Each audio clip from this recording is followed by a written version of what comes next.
right, so if you guys have been trying to get a divot in front of the golf ball and you try to keep your weight to the left side as you go into the backswing, but as you make a swing, it ends up doing this. Oh man, that divot went 20 feet.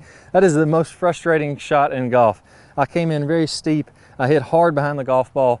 You look up and the ball's only rolled a few feet dribbling down the fairway. Extremely frustrating. I'm going to talk about why you don't want to keep your weight to the left when we're getting rid of the chunk and hitting behind the golf ball, and two things that you do need to do to hit those balls dead solid clean. Let's go ahead and get started.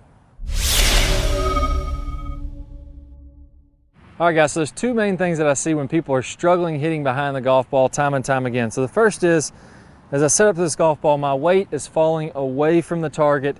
My right shoulder gets lower and closer to the ground, and you can see if I start to fall back away from this golf ball, how everything is working down into the ground, and I could very easily chunk behind the golf ball.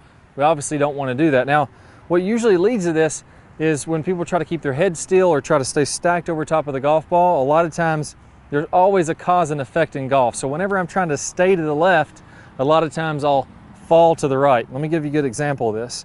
Let's imagine I'm setting up over this golf shot, and I'm going to try to keep my head left or my weight left, because you probably found yourself thinking, I'm going to try to stay left. That way I'm ensuring that I get down and through the golf ball. It's a pretty common thing, but a big mistake that I see. When I do this, now I'm staying left, and naturally my body senses I'm too far left. I'm not going to be able to hit this ball with any power, and it starts to fall back to the right, and everything gets in behind the golf ball. So it looks something like this. I'm left in the backswing, and then I'm falling back right as I make the downswing. Well, in reality, I want to load up on my right side and then come through just like I'm throwing a baseball or a football into my left side in the follow through. So what I want you to do here is I want you to imagine with your head that you're looking into the back of the golf ball. We're going to get a little bit of spine tilt. This is something that I go over in the Top Speed Golf system, talking about the stable fluid spine. That's something I talk about a lot. And I'm going to get behind this golf ball. Now from there, as I make my backswing, I feel like I'm pushing into the ground with my right foot. So I should feel some pressure all in the inside of my right foot. That's going to get me behind the golf ball, and then from there I can shift all the way on through to my left foot coming through, and I'm going to make sure my belt buckle and my chest are nice and high as I come on through. So my belt buckle is facing the target, my chest is nice and high and rotated all the way on around. That's going to ensure that I'm not falling back away from the shot. If I lean left and then fall back away, you'll see that I'm not going to come through the shot. All my weight's going to be on my right foot versus inside the right foot all the way on around to the left foot coming through. So that's the first thing I see. The second thing I see is not enough forward shaft lean. A lot of times when we're falling back, we stand up and we start to cast the club. We start to flip this golf club, and that makes it easy to hit behind the golf ball. I want to have some forward shaft lean as I'm coming through the shot and to release the club. I'm going to give you a secret that nobody told me for a long time. I've seen thousands of people that struggle with this same thing. I'm going to give you a secret here that will really help you to get more forward shaft lean than you've ever had before. If I'm used to squaring up the club with my club straight up and down, so now my club shaft is straight up and down, my face is dead square to the target here. There's two ways I can square this. That's the first way, where I'm squaring the club out by releasing the shaft. And when I release this club shaft, so this is forward shaft lean, when I release that, that squares the face. If I was to do nothing different with my wrist and just lean the face forward, lean the shaft forward, you can see that now that my face is wide open. So when I see most people trying to get more forward shaft lean, they're opening the face wide open. So that's the incorrect way to square the face. What we need to do is we need to square the face by rotating our hands. Take a look at my left hand. I'm going to rotate it down to the ground. Really, really exaggerated there. I'm going to rotate my right palm down to the ground.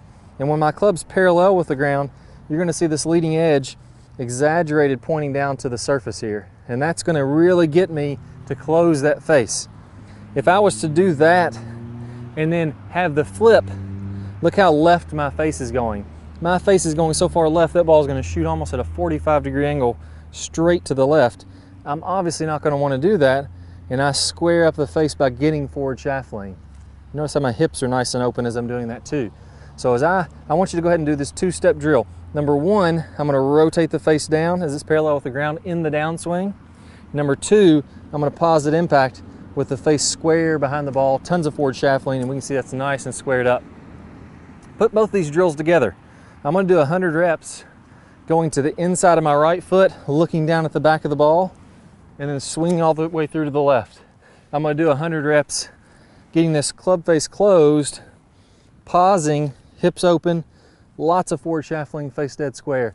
And then from there, I'm gonna put both those pieces together for another 100 reps, so 300 total reps, getting some forward shaft fling, getting my momentum going through the shot. Now when I put all three of those together, I'm gonna hit a dead solid shot.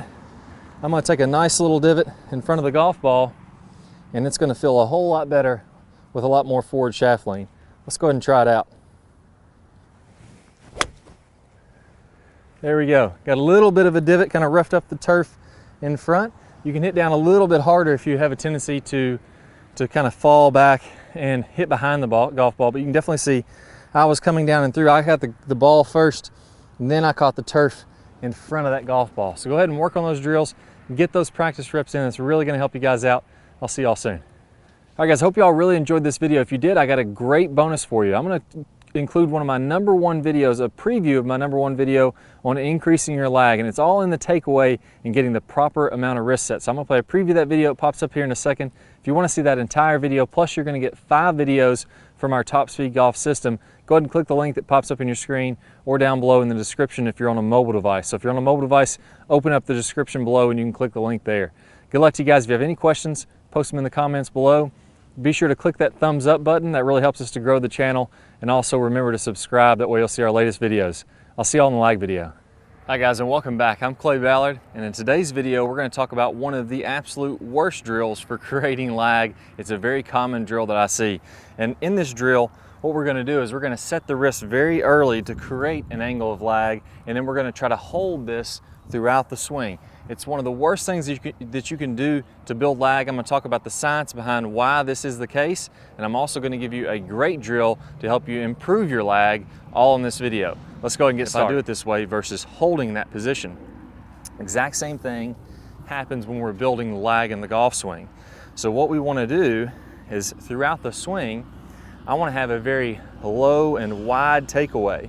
So I'm not going to set my wrist early at all. If you look at a lot of the top players, you look at Adam Scott, very wide takeaway, not very much wrist set at all. You look at Rory McIlroy, look at Tiger Woods.